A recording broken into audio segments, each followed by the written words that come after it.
და ბატონ ზაქარია მივადექით ყველაზე რიტუალურ კერძს და სასმელს. ეს არის ღვინო, ქართული ღვინო. მე ვისურვებდი, რომ ყველა ქართულ ოჯახში ზუსტად ქართული ღვინო იყოს და არ მინდა ეხა ჩამოთვალო რაღაც სხვა სასმელები, იმიტომ რომ ღვინო ჩვენთვის მარტო თრობის ის არ არის საშუალება, ეს არის რიტუალური სასმელი, რომელიც ჩვენთვის არის უფლის, სისხლის და აი ამ სიმბოლიზმთან დაკავშირებით მინდა ვთქვა, დღეს ჩვენ სუფრაზე გვაქვს ესეთი ძალიან პატარა კახური, ბატონ ზაქარია კახეთიდანაა წარმოშობით და ძალიან უყვარს და იცის კარგი სასმელი. თელაური საფერავი. თელაური საფერავი და მინდა კიდე აი ეს მოწოდებაც გავაკეთო, რომ თუ ყიდვა ალკოჰოლის, მოდით აი ეს თელაური საფერავი და ჩვენი ადგილობრივი ვიყიდოთ და ადგილობრივ წარმოებას დავეხმაროთ, იმიტომ რომ სანამ ღვინო და ვენახი არსებობს, მანამდე ქართული ჯიში და ჯილაგი არსებობს, ხო ბატონ ზაქარია? და სულ ვამბობ ხოლმე, რომ ქართული როცა ამბობენ, რომ მეღვინეობის სამშობლო ვართ, ჩვენ მევენახეობის სამშობლო ვართ. მევენახეობა ბევრად დიდია, ვიდრე მეღვინეობა და უფრო წინარე პერიოდისაა და თუნდაც ჩურჩხება, ფელამუში, ტყლაპი და აი ვაზის ფოთოლში გახურული ტოლმაროდეს მაგიდაზე ისიც ამ ერთი ჭკვიანი და ლამაზი ხის ნაყოფია და იმ ქართულს გავუმარჯოს, ვისაც ერთი ვენახი მაინც უდგას ბატონ ზაქარია, თქვენი თამატობით ვიცი რომ პატარა ფაზენტა გაქვთ, ასე ვთქვათ, ხო? ქართული ადგილობრივი ვენახი საერთოდ ბევრი მოვლა, მე ამდენი დრო არ მაქვს და ამიტომ ჯერჯერობით თავს ვეკავებ ვენახის შეძენი. რადგან აუცილებლად თუმცა ფიქრობთ იმაზე რომ ვენახი აუცილებლად მე შემშვილი მაშინ როცა ქართველები ჩეხავენ ვენახს დაუტოვებ ვენახს და ერთი დაუტოვებ რომ ხო სულ ვერ ვიქნები შრომის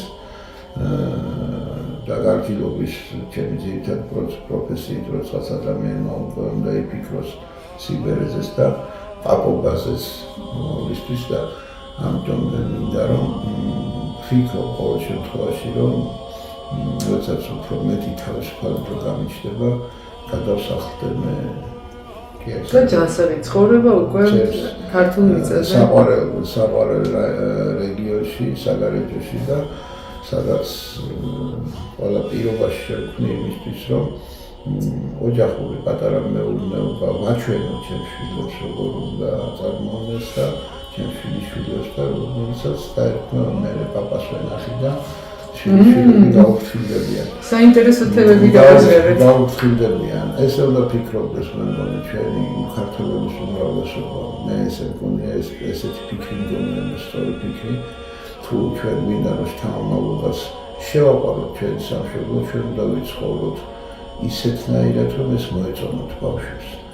საერთოდ მომავალი თაობა მაგალითებით იზრდება და მე უფროს თაობის და ჩემი თაობის ხალხს მოვუწოდებ რომ უფრო მეტად სამაგალითოები იქნეს თაობისთვის. მათ მოსწონდეთ შვილიშვილებს, მოსწონდეთ პაპები, უყვარდეთ. თუ არ მოეწონა პაპის საქციელი, ის ვერ შეიყვარებს შვილიშვილი და თუ პაპა არ შეუყვარდა არც პაპის სამშობლო მოეწონება და თავის სამშობლოდ არ ჩადის. ამიტომ საქართველოს მამულიშვილები აკლია.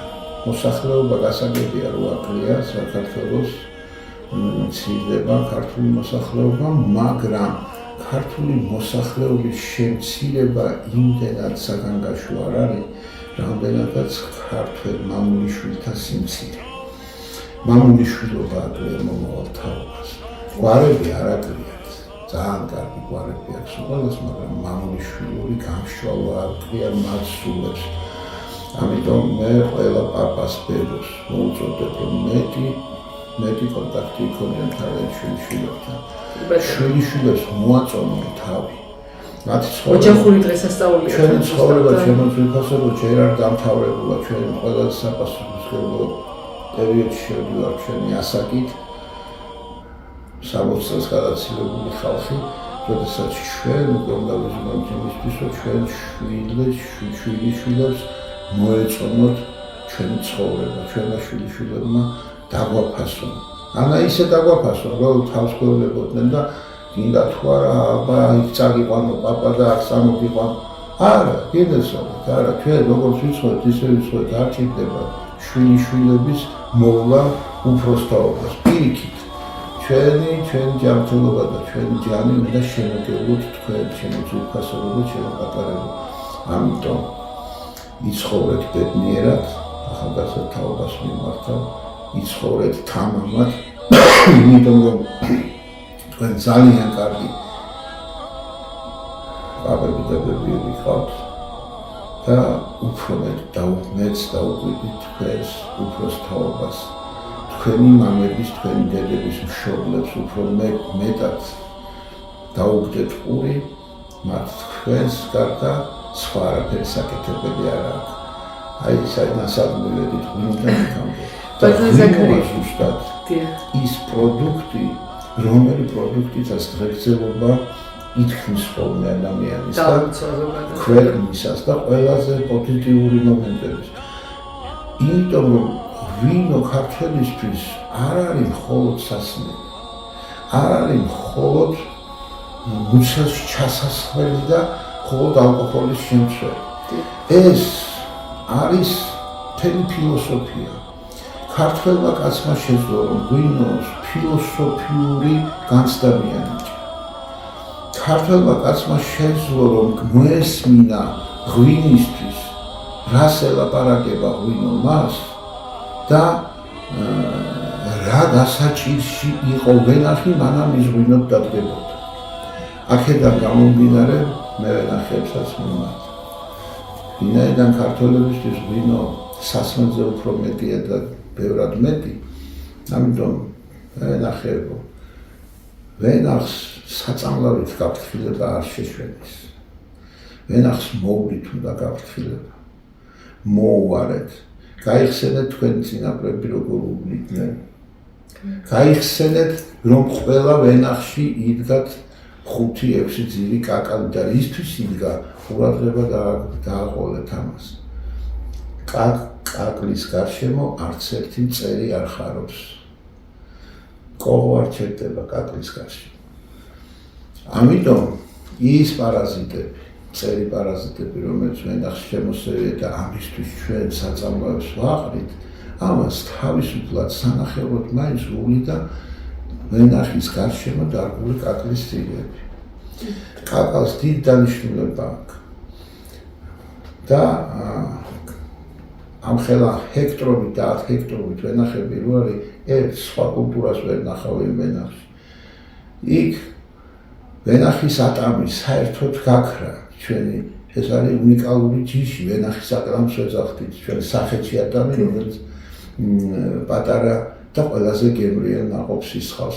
სხვათა შორის იმ ატამსაც ანალოგიური დანიშნულება აქვს. ვენახში პამიდორი იზრდებოდა, დათესეთ ეს პამიდორი, მოიყვანეთ, მაგრამ როდესაც 18-19 სერ არის შეწამლული ვენახი და ყოველი წვიმის მერე ეს საწამლავი მიწაში ჩადეს, იმ მიწაში რაღამ უნდა იხაროს. დღეს გარედან შევწამლავთ, ხვალე ამას ჩაიტანს მიწაში წვიმის წყალი და შემდეგი წლისთვის უკვე შიგნით ნაყოფში მოგართვებთ იმ საწამლავს ის ვენახი. ამიტომ დაუბრუნდით ძველ ფესვებს, დაუბრუნდით კულტურას, ძველ კულტურას და ამ კეთილშობილი სიტყვით თხრობა არ ვარ და ეცინებათ ხოლმე, როცა ვამბობ ხოლმე, ბეჭერის სიტყვებია ეს მე მისგან მაქვს პირველად მოსმენილი და მაინც უნდა ვთქვა. წამალი და საწამლავი ერთი ფუძიდან მოდის შვილო მითხრა, ძალიან ახლა პატარა ვიყავი მაშინ. გააჩნია როგორ მოიხმარო. წამალით შეიძლება საწამლავად ექცეს ადამიანს და საწამლავით ხანდახან წამლად ექცევა ხოლმე ადამიანს. ამიტომ ღვინოს საწამლავად მოიხმართ ჩემო ქართველებო, ღვინო მოიხმარეთ დასალოცად, ღმერთის სადიდებლად, ოჯახის სამგზელებლად, ახალი წლის და ახალი სურვილების სადიდებლად და მიიღეთ ზომიერად. კარგი მართლით, ჯანმრთელებით.